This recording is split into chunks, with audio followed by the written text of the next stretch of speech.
at Picterra, we developed the first user-source artificial intelligence platform to extract information from satellite and drone imagery.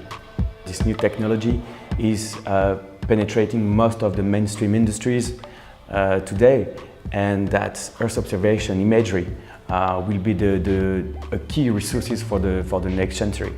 So I can clearly answer that every industry, every part of the society, and more generally humankind will be impacted by this new technology. The concept that we carry is to say we are doing deep learning with human in the loop.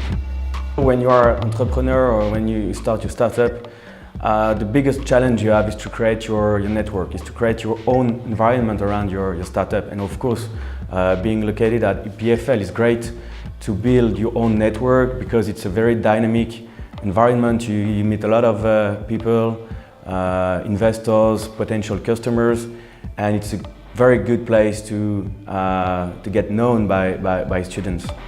Recruiting and human resources management is something very challenging for an entrepreneur.